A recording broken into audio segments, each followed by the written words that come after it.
आज़ाद समाज पार्टी के अध्यक्ष चंद्रशेखर आज़ाद इस वक्त मेरे साथ मौजूद हैं। चंद्रशेखर भाई, छोटी छोटी पार्टियों का गठबंधन तो आप कर रहे हैं, लेकिन एक बड़ी पार्टी का जो ऑफर ठुकराने का आपको लगता नहीं नुकसान हो रहा है?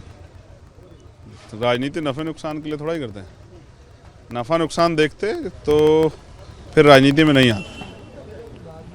अपने लोगों को इस व्यवस्था में टूटते बिखरते और बर्बाद होते देखा है, और इन्हीं नेताओं के भरोसे हम तो अब आए हैं। पहला चुनाव लड़ रहे हैं, सारे नेता यहाँ थे। आप ये बताइए 2017 में बीजेपी किसकी वजह से आई? मेरी वजह से?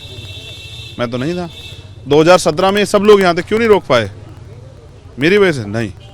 सच ये है कि मुझे एक सीख मिली कि अपनी लड़ाई अपने सहारे से लड़नी पड़ेगी। तो उन्होंने, अब हमने तय किया कि जो सीख उन्होंने दी उसके बाद हम बैसाखियों का सहारा नहीं लेंगे, अब मेहनत से आगे बढ़ेंगे। समय थोड़ा सा लग सकता है, तो अब हमें जनता के बीच में जाना है। गोरखपुर सीट से आपने कहा कि हम चुनाव लड़ेंगे। सभी को पता है कि भाजपा का गढ़ है, मुख्यमंत्री योगी आदित्यनाथ चुनाव लड़ने जा रहे हैं। तो ऐसे में चर्चा ये हो रही है कि चंद्रशेखर केवल पब्लिसिटी के चक्कर में गोरखपुर से अपना नाम ऐलान कर रहे हैं। देखिए, मैं समझता हूँ कि मुख्यमंत्री तो उनको भारतीय जनता पार्टी ने बनाया, जनता ने तो उनको सिर्फ मात्र जो है एमपी बनाया था, विधायक भी नहीं बनाया था। लेकिन जनता ने जो 5 साल में उत्तर प्रदेश में सहा है, क्या जनता उनको माफ कर देगी? और वो कोई ताकतवर मुख्यमंत्री नहीं है, वो तो इतने कमजोर मुख्यमंत्री हैं कि उनको ये नहीं पता कि उनका मुख्य सचिव कौन हो जाएगा कल।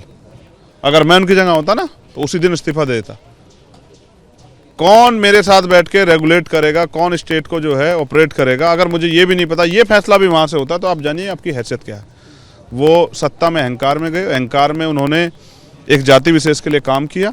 उनके माफिया नहीं थे, वो उनके दोस्त थे, उन पर कोई कार्रवाई नहीं हुई, और तमाम लोगों के बाकी उनके घर बुलडोजर भी चले, उनके इनकाउंटर भी हुए। हजारों की संख्या में निर्दोष लोग जिनका कसूर ये था कि उन्होंने उनके खिलाफ आवाज़ उठाई, उनको जेल भेज दिया गया।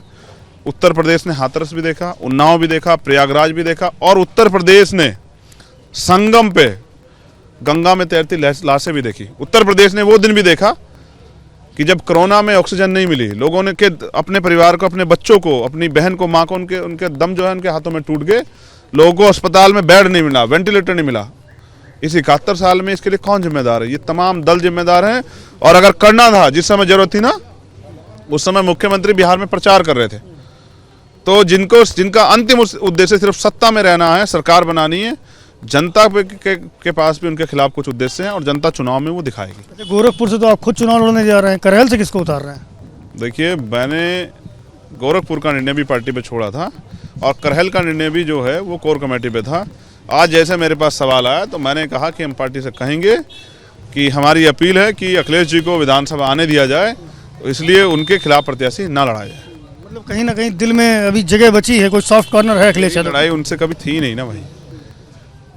मैं तो उनका धन्यवाद, मैं भाई हैं, बड़े सम्मान करता हूँ, मैं उनका धन्यवाद करता हूँ कि उन्होंने मुझे सिखा दिया। जिस काम को मैं अगले 5 साल बाद सीख पाता, वो उन्होंने मुझे 2 दिन में सिखा दिया।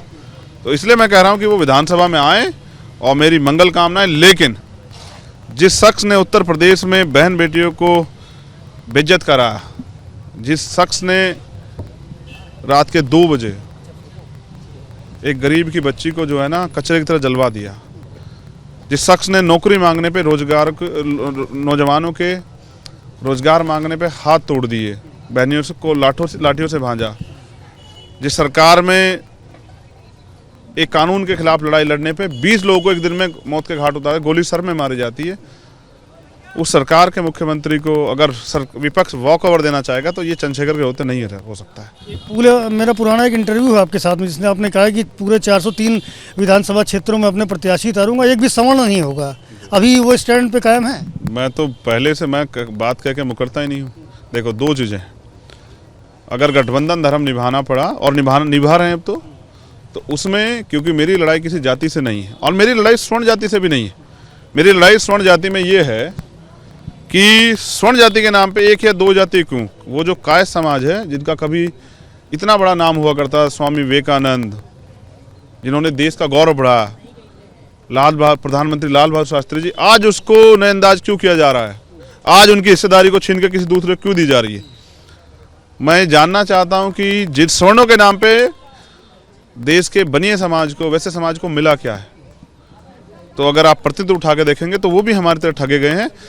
ये लोग नीचे बड़े पैमाने पे कहते हैं कि भाई पिछड़े वर्ग का जो आरक्षण है वो इसका लाभ इस जाति ने ले लिया, दलित वर्ग का आरक्षण लाभ इस जाति ने ले लिया, लेकिन ये कभी नहीं बताते कि स्वर्ण के नाम पे एक दो जाति को छोड़ के बाकी लोग ठगे गए हैं। तो मुझे उनकी भी तकलीफ है, इसलिए हमने तय किया कि राजनीतिक शक्ति अब कमजोर वर्ग के लोगों के हाथ में देनी है। क्योंकि काशीराम साहब कहते थे कि शेर को और बकरी को, ये जो मेरा भोला भाला सामान बकरी जैसा है, और जो शासक समाज है उसको इकट्ठे नहीं करना है, वरना जो शासक कम्युनिटी रही है वो बकरी का शिकार कर जाएगी।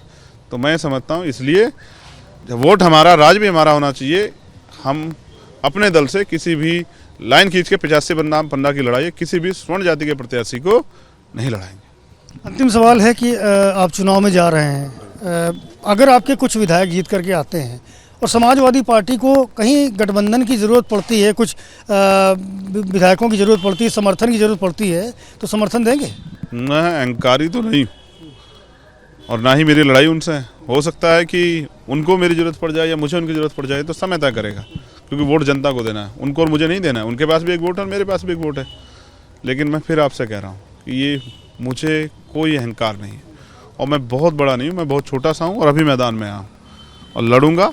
रास्ता लंबा है, कठिन है, परेशानियाँ बहुत है, लेकिन कोशिश करूँगा कि सभी के मुद्दों पे खरा उतरते हुए आगे बढ़ूँ।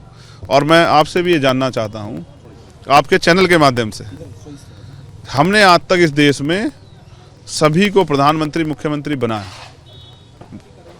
85% बहुजन समाज के लोगों ने सबको वोट दी, तो क्या आज उन लोगों को हमें वोट नहीं देना चाहिए? तो मैं स्वर्ण जाति के लोगों से भी कहता हूं कि अगर वो चाहते हैं अच्छा नेता चुनना तो वो चंद्रशेखर आजाद को वोट दें गोरखपुर में। और अगर वो अभी भी इस व्यवस्था को प्रोग्रेसिव कहने के बाद इस व्यवस्था को स्वीकार करते हैं और नहीं वोट देते हैं, तो फिर भी मैं उनका धन्यवाद करूंगा, क्योंकि हमारा काम है लड़ना और हम लड़ें। तो शुक्रिया हमसे बात करने के लिए। चंद्रशेखर आज़ाद हैं, जिनका साफ तौर पर ये कहना है कि 403 विधानसभाओं में अपने गठबंधन के साथ चुनाव लड़ेंगे और निश्चित रूप से उम्मीद कर रहे हैं कि लोग उन पर भरोसा करेंगे और उनको एक अच्छी खासी संख्या में विधानसभा में बिठाएंगे भी। कैमरामैन फैसल के साथ संजय त्रिपाठी, ABP न्यूज़, लखनऊ।